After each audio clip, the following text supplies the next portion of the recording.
Hello, everyone. Welcome. My name is Raul Melendez, and this is MPA540, Human Resource Management for the Public Sector.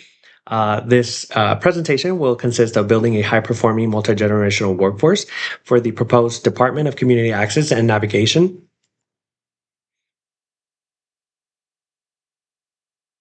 Here's a quick review on today's agenda. I'll provide you with course foundation, course of our course textbook and research, also leadership and local government perspectives, provide potential workplace conflicts, also strategic recommendations, and we'll be sharing references utilized in this presentation and also provide you with the closing remarks. Chapter 6 explains that public organizations now employ individuals from multi-generations who often bring different communication styles, workplace expectations, motivational factors, and professional experiences to their organizations. Rather than viewing these differences as obstacles, the author explains that effective leaders recognize the strength each generation contributes while creating an environment that encourages collaboration, employee engagement, and also organizational commitment. This perspective is especially important in public administration because effective teamwork directly influences organizational performance and the quality of service delivered to the public. The remaining sources I selected upon these concepts by offering current leadership strategies and best practices that can be applied to my proposed department.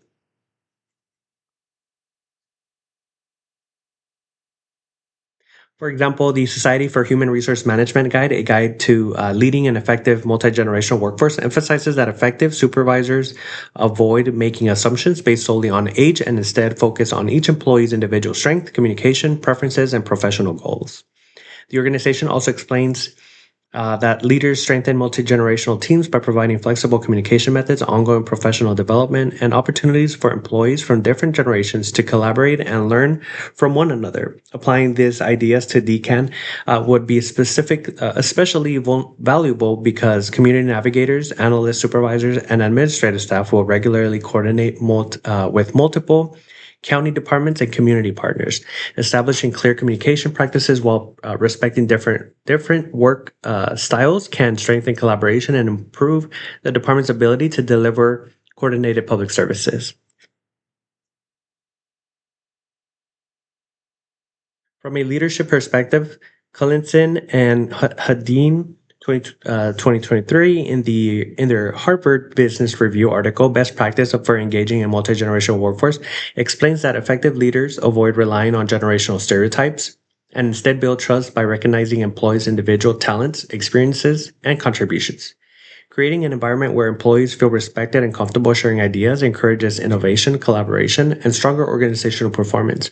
For DCAN, this leadership approach would help supervisors create an inclusive workplace where experienced employees and newly hired staff work together to improve access to county services. These leadership principles also align with the American Society for Public Administration's Code of Ethics, which emphasizes professional excellence, ethical leadership, and creating organizations that effectively serve the public.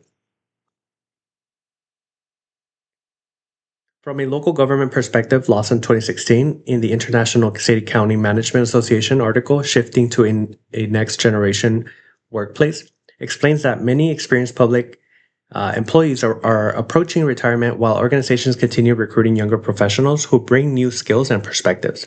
As a result, succession planning and knowledge transfer have become essential leadership responsibilities within public organizations. For DCAN, preserving institutional knowledge while preparing future leaders would strengthen long-term organizational stability and ensure continuity in the delivery of services to Riverside County residents. Mentoring programs and leadership development initiatives can help employees from different generations learn from one another while supporting the department's long-term mission.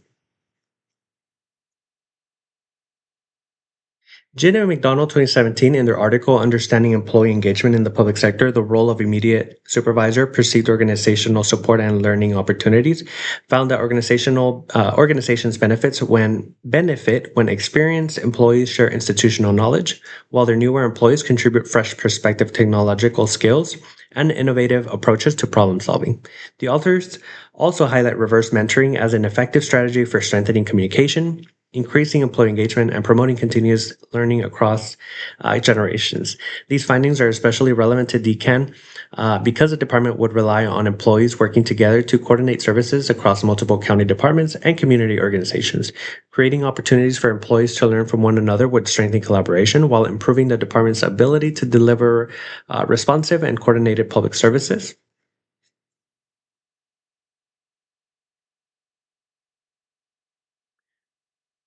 Bachmullins, Yun, and Wiswanath 2023 in their peer-reviewed study, Federal Work-Life Programs and Generational Perception, an exploratory study using evidence from OPM's Work-Life Survey, found that employees from different generations value workplace flexibility, supervisory support, and work-life programs differently.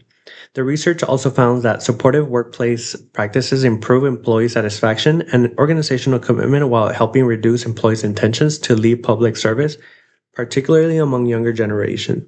For DCAN, these findings reinforce the importance of creating an inclusive workplace where employees from every generation receive meaningful support, opportunities for professional growth, and leadership that promotes long-term employee retention. Developing these practices will help strengthen organizational stability while ensuring the department can continue delivering coordinated, high-quality public service.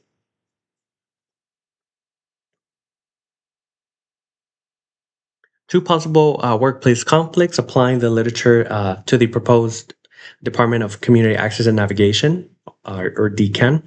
I identified two potential workplace conflicts that could occur within a multi-generational workforce. The first involves communication preference because employees from different generations may prefer face-to-face meetings, telephone conversations, email, or digital collaboration platforms when coordinating referrals and services.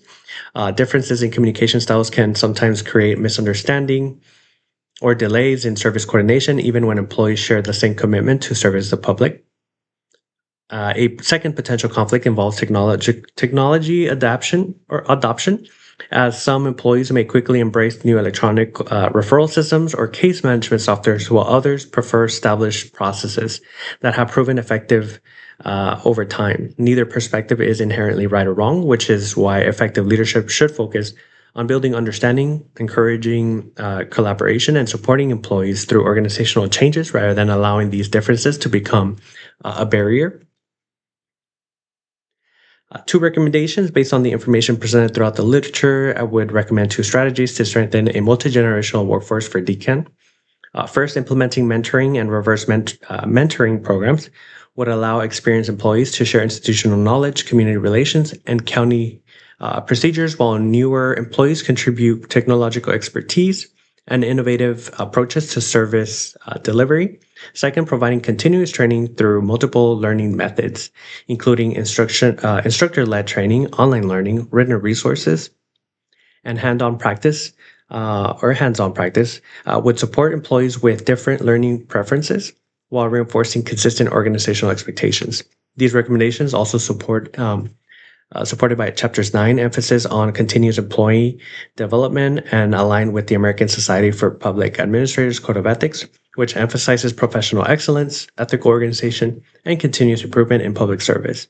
Together, these strategies can strengthen teamwork, improve employee engagement, support organizational continuity, and better prepare DCAN to deliver coordinated public service that meets the evolving needs of Riverside County residents.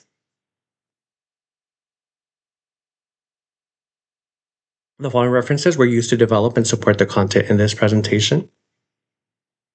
In conclusion, the articles presented today demonstrate that successfully managing a multi-generational workforce requires inclusive leadership, effective communication, continuous learning, and a commitment to employee development. Applying these evidence-based strategies to the proposed Department of Community Access and Navigation can strengthen collaboration, improve employee engagement, and support the delivery of high-quality public service.